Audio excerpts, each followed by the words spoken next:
ಸ್ನೇಹಿತರೆ ನಮಸ್ತೆ, welcome to Chaitanya career academy. ಸ್ನೇಹಿತರೆ, ಈ ವರ್ಷದ ಕರ್ನಾಟಕ ಸಹಾಯಕ ಪ್ರಾಧ್ಯಾಪಕರ ಅರ್ಹತಾ ಪರೀಕ್ಷೆ ಅಂದರೆ ಕೆಸೆಟ್ ಪರೀಕ್ಷೆಗೆ ಅಧಿಸೂಚನೆಯನ್ನು ಹೊರಡಿಸಿರುವಂಥದ್ದು ಕರ್ನಾಟಕ ಪರೀಕ್ಷಾ ಪ್ರಾಧಿಕಾರ. ಇದೀಗ ಈ ವರ್ಷದ ಕೆಸೆಟ್ ಪರೀಕ್ಷೆಗೆ ಅಧಿಸೂಚನೆಯನ್ನು ಹೊರಡಿಸಿರುವಂಥದ್ದು. ಸೊ ಇದರ ಬಗ್ಗೆ ನಾನು ಡೀಟೇಲ್ ಆದಂಥ ನೋಟಿಫಿಕೇಷನನ್ನು ನಿಮಗೆ ತಿಳಿಸುವಂಥ ಪ್ರಯತ್ನವನ್ನು ಮಾಡ್ತೇನೆ. ಸೊ ನೀವಿಲ್ಲಿ ಇದಕ್ಕೆ ಸಂಬಂಧಪಟ್ಟಂಥ ನೋಟಿಫಿಕೇಷನನ್ನು ನೋಡ್ಬೋದು. ನೋಡಿ, ಇಲ್ಲಿ ಪ್ರಮುಖವಾಗಿ ಒಂದಷ್ಟು ದಿನಾಂಕಗಳ ಬಗ್ಗೆ, ಇಂಪಾರ್ಟೆಂಟ್ ಡೇಟ್ಸ್ಗಳ ಬಗ್ಗೆ ನೋಡಿದ್ರೆ, ಆನ್ಲೈನ್ ಮುಖಾಂತರ ನೀವು ಈ ಕೆಸೆಟ್ ಪರೀಕ್ಷೆಗೆ ಅಪ್ಲಿಕೇಶನನ್ನು ಹಾಕಬೇಕು. ಆನ್ಲೈನ್ ಅಪ್ಲಿಕೇಶನ್ ಸಲ್ಲಿಸುವಂಥ ಪ್ರಕ್ರಿಯೆ ಇವತ್ತಿನಿಂದಲೇ ಅಂದರೆ 10 ಆಗಸ್ಟ್ 2026ರಿಂದಲೇ ಆರಂಭ ಆಗ್ತದೆ. ಹಾಗೆಯೇ ಆನ್ಲೈನ್ ಮುಖಾಂತರ ಅರ್ಜಿಯನ್ನು ಸಲ್ಲಿಸಲಿಕ್ಕೆ ಅವರು ನಿಗದಿಪಡಿಸಿದಂತಹ ಕೊನೆಯ ದಿನಾಂಕ 5 ಸೆಪ್ಟೆಂಬರ್ 2026. ಸೊ ಆದಷ್ಟು ಎಲ್ಲರೂ ಕೂಡ ಬೇಗನೆ ಅರ್ಜಿಯನ್ನು ಹಾಕಿ. ಹಾಗೆಯೇ ಪ್ರಮುಖವಾಗಿ ಇನ್ನು ಕೆಸೆಟ್ ಪರೀಕ್ಷಾ ದಿನಾಂಕ, ಸೊ ಕೆಸೆಟ್ ಪರೀಕ್ಷೆ ನಡೆಯುವಂಥ ದಿನಾಂಕ 11 ಅಕ್ಟೋಬರ್ 2026. ಸೊ ಈ ಮುಂಚೆನೇ ಒಂದು ಕ್ಯಾಲೆಂಡರ್ ಆಫ್ ಈವೆಂಟ್ಸಲ್ಲಿ ಒಂದು ದಿನಾಂಕವನ್ನು ನಿಗದಿಪಡಿಸಿದರು. 11 ಅಕ್ಟೋಬರ್ 2026 ನಾವು ಪರೀಕ್ಷೆಯನ್ನು ನಡೆಸ್ತೇವೆ ಅಂತೇಳಿ. ಸೊ ಅದೇ ದಿನಾಂಕಕ್ಕೆ ಇದೀಗ ಕರ್ನಾಟಕ ಪರೀಕ್ಷಾ ಪ್ರಾಧಿಕಾರ ಕೆಸೆಟ್ ಪರೀಕ್ಷೆಯನ್ನು ನಡೆಸಲಿಕ್ಕೆ ಹೊರಟಿರ್ತಕ್ಕಂಥದ್ದು. ಸೊ ನೋಡಿ, ಕೆಸೆಟ್ ಪರೀಕ್ಷೆಗೆ ನೀವು ಅಪ್ಲಿಕೇಶನ್ ಹಾಕಬೇಕಿದ್ರೆ ಕರ್ನಾಟಕ ಪರೀಕ್ಷಾ ಪ್ರಾಧಿಕಾರ ಕೆಇಎನ ಅಫಿಷಿಯಲ್ ವೆಬ್ಸೈಟ್ನಲ್ಲಿ ನೀವು ಅರ್ಜಿಯನ್ನು ಹಾಕಬೇಕು. ಇಲ್ಲಿ ಲಿಂಕನ್ನು ಕೊಟ್ಟಿದ್ದಾರೆ, ನೀವು ಆ ಲಿಂಕ್ಗೆ ಹೋಗಿ ಅಪ್ಲಿಕೇಶನ್ನ ಹಾಕಬೇಕು. ನೋಡಿ, ಅರ್ಜಿಯನ್ನು ಸಲ್ಲಿಸೋದಕ್ಕಿಂತ ಮುಂಚೆ ಅಭ್ಯರ್ಥಿಗಳು ಒಂದಷ್ಟು ಸಲಹೆ ಸೂಚನೆಗಳನ್ನು ಪಾಲಿಸಬೇಕು. ಅದನ್ನು ಕೂಡ ಇಲ್ಲಿ ವಿವರವಾಗಿ ಕೊಟ್ಟಿದ್ದಾರೆ. ನೋಡಿ, ಕೆಸೆಟ್ 2026 ಈ ವರ್ಷದ ಈ ಪರೀಕ್ಷೆಯನ್ನು ಒಟ್ಟು 37 ವಿಷಯಗಳಲ್ಲಿ ನಡೆಸಲಾಗ್ತಾ ಇದೆ. ಸೊ ಇದರಲ್ಲಿ ಇದಕ್ಕೆ ಸಂಬಂಧಪಟ್ಟ ಹಾಗೆ ಎಲ್ಲ ವಿಷಯಗಳ ಪಟ್ಟಿಯನ್ನು ಕೊಟ್ಟಿದ್ದಾರೆ. ನೋಡಿ, ಇಲ್ಲಿ ಈ ಕೆಸೆಟ್ ಪರೀಕ್ಷೆಯನ್ನು ಕ್ವಾಲಿಫೈ ಆಗಿರೋದ್ರಿಂದ ಅಥವಾ ಈ ಕೆಸೆಟ್ ಪರೀಕ್ಷೆಯಲ್ಲಿ ನೀವು ಅರ್ಹತೆಯನ್ನು ಗಳಿಸೋದ್ರಿಂದ ಏನೆಲ್ಲ ಉಪಯೋಗಗಳು ಇವೆ ಅನ್ನೋದ್ರ ಬಗ್ಗೆ ಕೂಡ ಇಲ್ಲಿ ಕೊಟ್ಟಿದ್ದಾರೆ. ನೋಡಿ, ಈ ಕೆಸೆಟ್ ಪರೀಕ್ಷೆಯಲ್ಲಿ ಅರ್ಹತೆ ಪಡೆದಂತಹ ಅಭ್ಯರ್ಥಿಗಳು ಕರ್ನಾಟಕ ರಾಜ್ಯದ ಯಾವುದೇ ವಿಶ್ವವಿದ್ಯಾನಿಲಯ ಅಂದರೆ ಸ್ಟೇಟ್ ಯೂನಿವರ್ಸಿಟಿ, ಪ್ರಥಮ ದರ್ಜೆ ಪದವಿ college, government first grade college, ಹಾಗೆ ಅಥವಾ ಯಾವುದೇ ಒಂದು ಹೈಯರ್ ಎಜುಕೇಷನ್ ಇನ್ಸ್ಟಿಟ್ಯೂಟ್, ಅದು ಸರ್ಕಾರಿಯಾಗಿರ್ಬೋದು, ಅನುದಾನಿತ ಸಂಸ್ಥೆ ಆಗಿರ್ಬೋದು, ಅಥವಾ ಖಾಸಗಿ ಸಂಸ್ಥೆಗಳಲ್ಲಿ ಸಹಾಯಕ ಪ್ರಾಧ್ಯಾಪಕರಾಗಿ ಅಂದರೆ ಅಸಿಸ್ಟೆಂಟ್ ಪ್ರೊಫೆಸರ್ಗಳಾಗಿ ನೀವು ನೇಮಕಾತಿಯನ್ನು ಹೊಂದಬೇಕಿದ್ರೆ ನಿಮಗೆ ಕೆಸೆಟ್ ಕಂಪಲ್ಸರಿ. ಸೊ ಹಾಗೆಯೇ ಇಲ್ಲಿ ಕೆಲವೊಂದಿಷ್ಟು ಅರ್ಹತಾ ನಿಬಂಧನೆಗಳನ್ನು ಕೊಟ್ಟಿದ್ದಾರೆ. ನೀವು ಈ ಕೆಸೆಟ್ ಪರೀಕ್ಷೆಗೆ ಅಪ್ಲೈ ಮಾಡಬೇಕಿದ್ರೆ ಯಾವ ಎಜುಕೇಷನಲ್ ಕ್ವಾಲಿಫಿಕೇಷನ್ ಹೊಂದಿರಬೇಕು ಅಂತೇಳಿ. ನೋಡಿ, ಪ್ರಮುಖವಾಗಿ ವಿದ್ಯಾರ್ಹತೆ ಅಭ್ಯರ್ಥಿಗಳು UGCಯಿಂದ ಮಾನ್ಯತೆ ಪಡೆದಿರ್ತಕ್ಕಂಥ ಯಾವುದೇ ಒಂದು ವಿಶ್ವವಿದ್ಯಾನಿಲಯ ಅಥವಾ ಉನ್ನತ ಶಿಕ್ಷಣ ಸಂಸ್ಥೆಯಿಂದ ಸ್ನಾತಕೋತ್ತರ ಪದವಿ ಅಂದರೆ ಪೋಸ್ಟ್ ಗ್ರ್ಯಾಜುಯೇಷನನ್ನು ಕಂಪ್ಲೀಟ್ ಮಾಡಿರಬೇಕು. ಅಥವಾ ನೀವು ಈ ಸ್ನಾತಕೋತ್ತರ ಪದವಿಯ ಪ್ರಥಮ ಅಥವಾ ದ್ವಿತೀಯ ವರ್ಷದ ಕೋರ್ಸ್ನಲ್ಲಿ ಅಧ್ಯಯನ ಮಾಡ್ತಾ ಇರ್ತಕ್ಕಂಥ ಅಭ್ಯರ್ಥಿಗಳು ಕೂಡ ನೀವು ಕೆಸೆಟ್ ಪರೀಕ್ಷೆಯನ್ನು ತೆಗೆದುಕೊಳ್ಬಹುದು, ಕೆಸೆಟ್ ಪರೀಕ್ಷೆಯನ್ನು ಬರೀಬಹುದು. ನೋಡಿ, ಇಲ್ಲಿ ಜನರಲ್ ಮೆರಿಟ್ ವ್ಯಾಪ್ತಿಯಲ್ಲಿ ಬರ್ತಕ್ಕಂತಹ ಅಭ್ಯರ್ಥಿಗಳು ನೀವು ಸ್ನಾತಕೋತ್ತರ ಪದವಿ ಅಂದರೆ ಪೋಸ್ಟ್ ಗ್ರಾಜುಯೇಷನ್ ಅಲ್ಲಿ ಓವರ್ ನೀವು 55 ಅಂಕಗಳನ್ನು ಗಳಿಸಿರಬೇಕು. ಹಾಗೆಯೇ ಇಲ್ಲಿ ಪರಿಶಿಷ್ಟ ಜಾತಿ SC ಇಲ್ಲಿ ಒಳ ಮೀಸಲತ್ತೆಯನ್ನು ಕೂಡ ಕೊಟ್ಟಿದ್ದಾರೆ, SC, SCB, SCC ಅಂತೇಳಿ. ಹಾಗೆಯೇ ಪರಿಶಿಷ್ಟ ಪಂಗಡ ಪ್ರವರ್ಗ 1 2A, ಹಾಗೆಯೇ 2B, 3A, 3B, ಈ ಹಾಗೆಯೇ ವಿಕಲಚೇತನ ವರ್ಗದ ಅಭ್ಯರ್ಥಿಗಳು ಹಾಗೂ ತೃತೀಯ ಲಿಂಗ ಈ ವ್ಯಾಪ್ತಿಗೆ ಬರ್ತಕ್ಕಂಥ ಅಭ್ಯರ್ಥಿಗಳು ನೀವು ಸ್ನಾತಕೋತ್ತರ ಪದವಿಯಲ್ಲಿ 50 ಅಂಕಗಳನ್ನು ಕನಿಷ್ಠ 50 ಅಂಕಗಳನ್ನು ಗಳಿಸಿದರೂ ಕೂಡ ನೀವು ಅಪ್ಲೈ ಮಾಡಬಹುದು.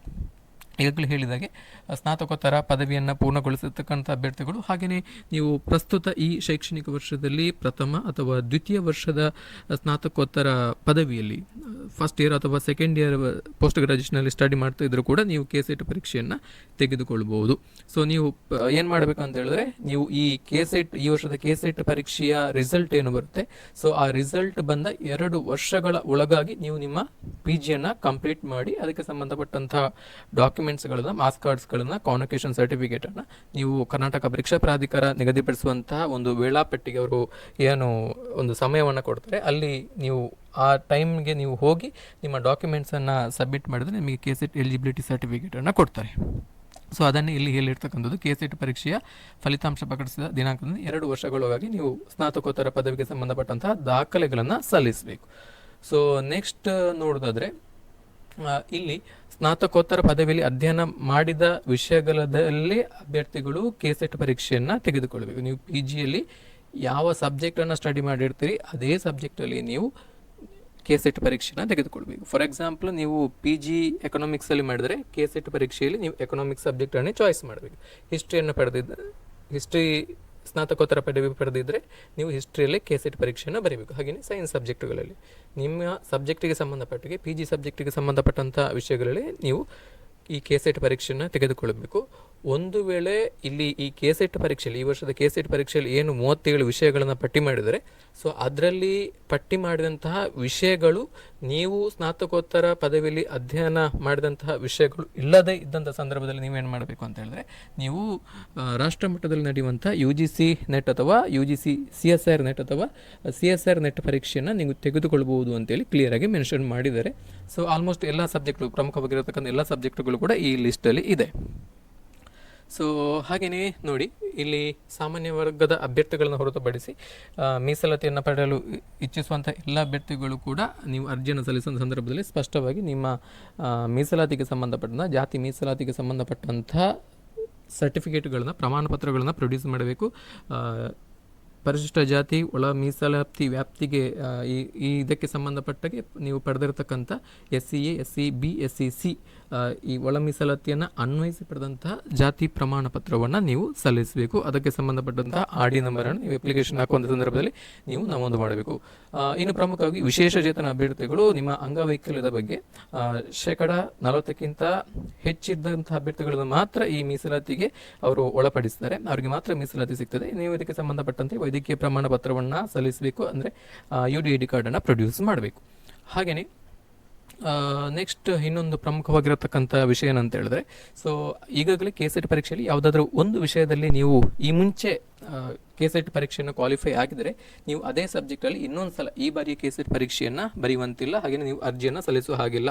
ಸೊ ಈ ರೀತಿ ಒಂದು ವೇಳೆ ಈಗಾಗಲೇ ಕೆಸೆಟ್ ಪರೀಕ್ಷೆಯನ್ನು ಯಾವುದೋ ಒಂದು ವಿಷಯದಲ್ಲಿ, ಫಾರ್ ಎಕ್ಸಾಂಪಲ್ ಒಂದು ನೀವು ಇಂಗ್ಲೀಷ್ ಅಥವಾ ಕನ್ನಡ ವಿಷಯದಲ್ಲ ಒಂದು ಕೆಸೆಟ್ ಪರೀಕ್ಷೆಯನ್ನು, ಈ ಮುಂಚೆ ನಡೆದಂಥ ಪರೀಕ್ಷೆಯನ್ನು ಕ್ವಾಲಿಫೈ ಆಗಿರ್ತೀರಿ.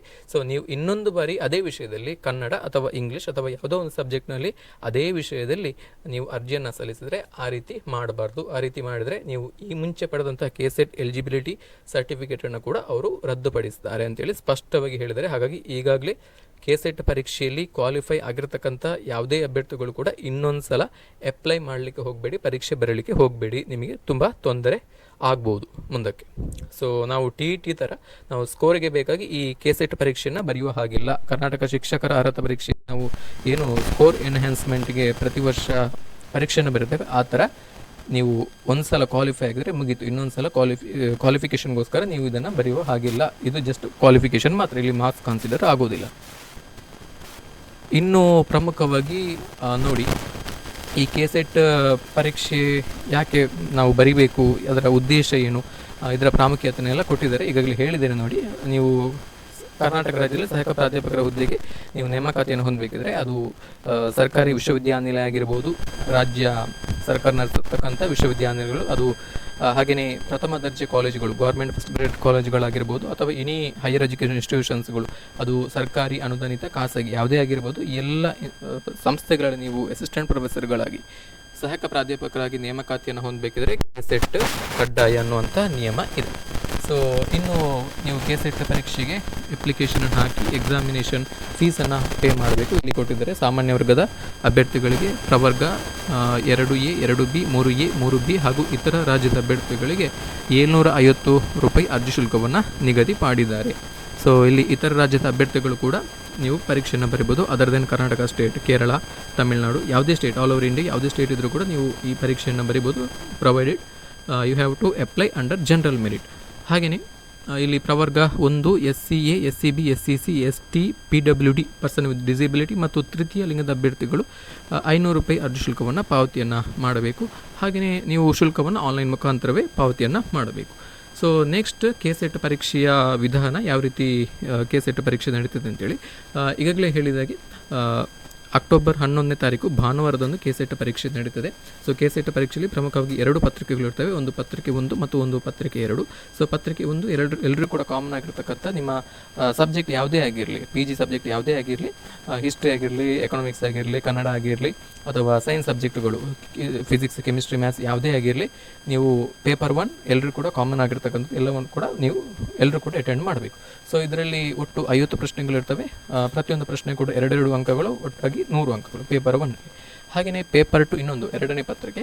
ಸೊ ಇದು ನಿಮ್ಮ PG ಸಬ್ಜೆಕ್ಟ್ ಪೇಪರ್ಗೆ ಸಂಬಂಧಪಟ್ಟಂತಹ ಪತ್ರಿಕೆ. ಇದರಲ್ಲಿ ಒಟ್ಟು 100 ಪ್ರಶ್ನೆಗಳಿರ್ತವೆ.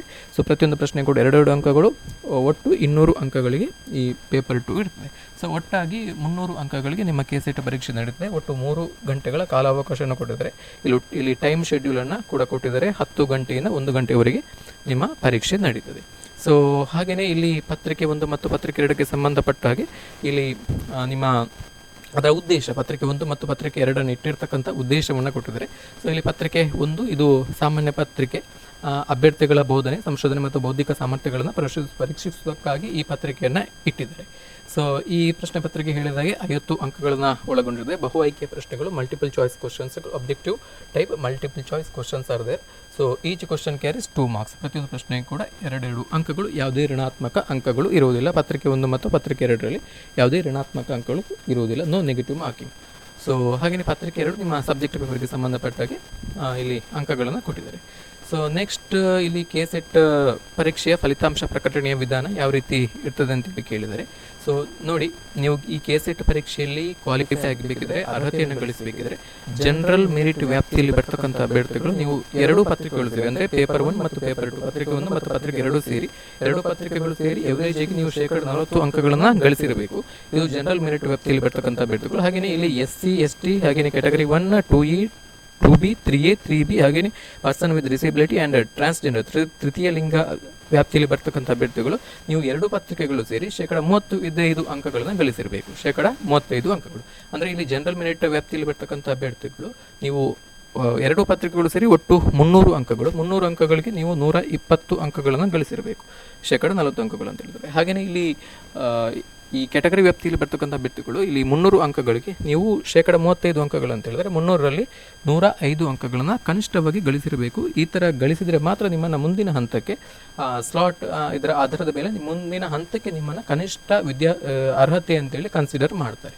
ಸೊ ಆನಂತರ ಇಲ್ಲಿ UGCಯ ನಿಯಮದ ಪ್ರಕಾರ ಏನಂತ ಹೇಳಿದ್ರೆ, ಈ ಪರೀಕ್ಷೆಗೆ KCET ಪರೀಕ್ಷೆಗೆ ಹಾಜರಾದಂಥ ಒಟ್ಟು ಅಭ್ಯರ್ಥಿಗಳ ಸಂಖ್ಯೆಯಲ್ಲಿ 6% ಅಭ್ಯರ್ಥಿಗಳನ್ನು ನಿಮಗೆ ಎಲಿಜಿಬಿಲಿಟಿಯನ್ನು ಕೊಡ್ತಾರೆ. ಅರ್ಹರು ಅಂತೇಳಿ KCET ಎಲಿಜಿಬಲ್ ಕ್ಯಾಂಡಿಡೇಟ್ಸ್ ಅಂತೇಳಿ ನಿಮಗೆ ಒಂದು ಸರ್ಟಿಫಿಕೇಟನ್ನು ಕೊಡ್ತಾರೆ.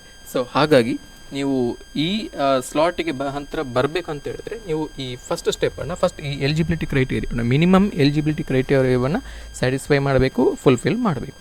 ಹಾಗೆಯೇ ನೆಕ್ಸ್ಟ್ ಪ್ರಮುಖವಾಗಿರ್ತಕ್ಕಂಥದ್ದು ಇಲ್ಲಿ ಯಾವ ರೀತಿ ಎಲ್ಲ ನಾವು KCET ಫಲಿತಾಂಶವನ್ನು ಪ್ರಕಟ ಮಾಡ್ತೇವೆ ಅಂತೇಳಿ ಹೇಳಿದ್ದಾರೆ. ಯಾವ ರೀತಿ ರಾಷ್ಟ್ರ ಮಟ್ಟದಲ್ಲಿ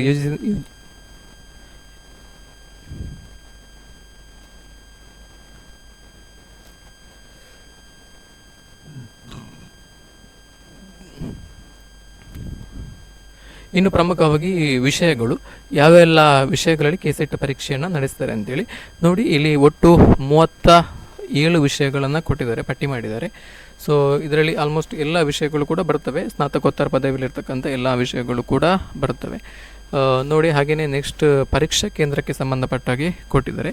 ಸೊ ಪರೀಕ್ಷಾ ಕೇಂದ್ರ ಒಟ್ಟು 11 ಪರೀಕ್ಷಾ ಕೇಂದ್ರಗಳನ್ನು ಕೊಟ್ಟಿದ್ದಾರೆ. ಸೊ ಇಲ್ಲಿ ಪಟ್ಟಿ ಎಯಲ್ಲಿ ಬರ್ತಕ್ಕಂತಹ ವಿಷಯಗಳು ಅಂದರೆ ಇಲ್ಲಿ ವಾಣಿಜ್ಯಶಾಸ್ತ್ರ, ಕನ್ನಡ, ಅರ್ಥಶಾಸ್ತ್ರ ಈ ರೀತಿ ಒಟ್ಟು 18 ವಿಷಯಗಳನ್ನು ಕೊಟ್ಟಿದ್ದಾರೆ. ಇದು ಪಟ್ಟಿ ಎ ಅಂತೇಳಿ ಕೊಟ್ಟಿದ್ದಾರೆ, ಭಾಗ ಎ ಅಂತೇಳಿ. ಇದರಲ್ಲಿ ಬರ್ತಕ್ಕಂತಹ ಅಭ್ಯರ್ಥಿಗಳಿಗೆ ನೀವು ಕರ್ನಾಟಕದಾದ್ಯಂತ ಒಟ್ಟು 11 ಜಿಲ್ಲೆಗಳಲ್ಲಿ ಅಥವಾ 11 ಪರೀಕ್ಷಾ ಕೇಂದ್ರಗಳಲ್ಲಿ ನೀವು ಯಾವುದರ ಒಂದು ಪರೀಕ್ಷಾ ಕೇಂದ್ರದಲ್ಲಿ ಪರೀಕ್ಷೆಯನ್ನು ತೆಗೆದುಕೊಳ್ಬೋದು. ಹಾಗೆಯೇ ಇಲ್ಲಿ ಕೆಲವೊಂದಿಷ್ಟು ರೇರ್ ಸಬ್ಜೆಕ್ಟ್ಗಳು, ಇದರಲ್ಲಿ ಒಟ್ಟು 19 ವಿಷಯಗಳು ಬರ್ತವೆ. ಇಲ್ಲಿ ಭೂಗೋಳಶಾಸ್ತ್ರ, ಪ್ರವಾಸೋದ್ಯಮ ಈ ಥರ ಒಟ್ಟು 19 ವಿಷಯಗಳು ಇದೆ. ಸೊ ಇದರಲ್ಲಿ ನಿಮಗೆ ಈ ಸಬ್ಜೆಕ್ಟನ್ನು ಸ್ನಾತಕೋತ್ತರ ಪದವಿಯಲ್ಲಿ ಸ್ಟಡಿ ಮಾಡಿರ್ತಕ್ಕಂಥ ಅಭ್ಯರ್ಥಿಗಳು ಬೆಂಗಳೂರಿನಲ್ಲಿ ಮಾತ್ರ ಪರೀಕ್ಷೆಯನ್ನು ಬರೀಬೇಕು. ಒಂದೇ ಒಂದು ಪರೀಕ್ಷಾ ಕೇಂದ್ರ ಇರ್ತಕ್ಕಂಥದ್ದು ಈ 19 ವಿಷಯಗಳಿಗೆ, ಅದು ಬೆಂಗಳೂರು ಮಾತ್ರ. ಸೊ ಎಲ್ಲ ವಿಚಾರಗಳನ್ನು ಗಮನದಲ್ಲಿ ಇಟ್ಕೊಂಡು ನೀವು ಈ KCET ಪರೀಕ್ಷೆಗೆ ಅಪ್ಲಿಕೇಶನ್ ಹಾಕಬೇಕು. ಹಾಗೆಯೇ ಅದಕ್ಕೆ ಅನುಗುಣವಾಗಿ ನಿಮ್ಮ ತಯಾರಿಯನ್ನು ಮಾಡಬೇಕು. ಸೊ ಕೆಲವೊಂದಿಷ್ಟು ಕೆಲಸದ ಒತ್ತಡದ ಕಾರಣದಿಂದಾಗಿ ನನಗೆ ಈ ವರ್ಷ KCET ಪರೀಕ್ಷೆಗೆ ಸಂಬಂಧಪಟ್ಟ ಹಾಗೆ ಸ್ಟಡಿ ಅಧ್ಯಯನ ವಿಡಿಯೋಗಳನ್ನು ಮಾಡಲಿಕ್ಕೆ ಸಾಧ್ಯ ಆಗೋದಿಲ್ಲ. ಸೊ ನಾನು ಈಗಾಗಲೇ ಕಳೆದ 2-3 ವರ್ಷಗಳಿಂದ KCET ಈ ಪರೀಕ್ಷೆಗೆ ಸಂಬಂಧಪಟ್ಟ ಹಾಗೆ ಹಲವಾರು ಅಧ್ಯಯನ ವಿಡಿಯೋಗಳನ್ನು ಮಾಡಿದ್ದೇನೆ. ತುಂಬ ಕ್ವಾಲಿಟಿ ಇರ್ತಕ್ಕಂಥ ಕಂಟೆಂಟ್ಗಳನ್ನು ಮಾಡಿದ್ದೇನೆ. ಸಾಕಷ್ಟು ಪ್ರೀವಿಯಸ್ ಇಯರ್ ಕ್ವಶನ್ ಪೇಪರ್ಗಳನ್ನು, ಮಾಡೆಲ್ ಕ್ವಶನ್ ಪೇಪರ್ಗಳನ್ನು, ಹಾಗೆಯೇ ಟೆಸ್ಟ್ ಸೀರೀಸ್ಗಳನ್ನು ಕೂಡ ಮಾಡಿದ್ದೇನೆ. ಎಲ್ಲದರ ವಿಡಿಯೋ ಕೂಡ ನಮ್ಮ ಯೂಟ್ಯೂಬ್ ಚಾನಲಲ್ಲಿ ಇದೆ. ಸೊ ನೀವು ಅದನ್ನು ನೋಡ್ಬೋದು, ರೆಫರ್ ಮಾಡ್ಬೋದು. ಸಿಲೆಬಸ್ನಲ್ಲಿ ಯಾವುದೇ ರೀತಿಯ ಚೇಂಜಸ್ಗಳು ಇರುವುದಿಲ್ಲ. ಬೋತ್ ಪೇಪರ್ 1 ಆ್ಯಂಡ್ ಪೇಪರ್ 2ಗೆ ಸಂಬಂಧಪಟ್ಟಾಗೆ ನಾನು ಹೆಚ್ಚಾಗಿ ಮಾಡಿರ್ತಕ್ಕಂಥದ್ದು ಪೇಪರ್ 1ಗೆ ಸಂಬಂಧಪಟ್ಟ ಹಾಗೆ ಮಾತ್ರ. ಸೊ ಹಾಗಾಗಿ ಇವೆಲ್ಲವನ್ನು ಕೂಡ ರೆಫರ್ ಮಾಡ್ಬೋದು. ಸೊ ಹಾಗೆಯೇ ಏನೇ ಸ್ಟಡಿ ಮೆಟೀರಿಯಲ್ಸ್ಗಳು ಇದ್ದರೂ ಕೂಡ ನಮ್ಮ ಚಾನೆಲ್ನ ಟೆಲಿಗ್ರಾಮ್ ಚಾನಲಲ್ಲಿ ಕೊಟ್ಟಿರ್ತೇವೆ. ನೀವು ಈ ವಿಡಿಯೋದ ಕೆಳಗೆ ಕೊಟ್ಟಿರ್ತಕ್ಕಂಥ ಟೆಲಿಗ್ರಾಮ್ ಚಾನಲ್ನ ಲಿಂಕನ್ನು ಕ್ಲಿಕ್ ಮಾಡಿ ನೀವು ಟೆಲಿಗ್ರಾಮ್ ಚಾನಲನ್ನು ಜಾಯಿನ್ ಆಗಿ ಎಲ್ಲ ಸ್ಟಡಿ ಮೆಟೀರಿಯಲ್ಗಳನ್ನು ಫ್ರೀ ಆಫ್ ಕಾಸ್ಟ್ ಪಡ್ಕೊಳ್ಬೋದು ಅಂತ ಹೇಳ್ತಾ, ಸೊ ಇದರ ಬಗ್ಗೆ ನಿಮ್ಗೆ ಏನೇ ಡೌಟ್ಸ್ಗಳಿದ್ರೂ ಕೂಡ ನೀವು ನಮ್ಮ ವಿಡಿಯೋದ ಕಮೆಂಟ್ ಸೆಕ್ಷನಲ್ಲಿ ಕಮೆಂಟನ್ನು ಮಾಡಬಹುದು. ಸಾಧ್ಯವಾದಷ್ಟು ಎಲ್ಲ ಕಮೆಂಟ್ಸ್ಗಳಿಗೆ ವಿಡಿಯೋದ ಮುಖಾಂತರ ಉತ್ತರವನ್ನು ಕೊಡಲಿಕ್ಕೆ ಪ್ರಯತ್ನವನ್ನು ಮಾಡ್ತೇವೆ. Thank you. ನಮಸ್ತೆ.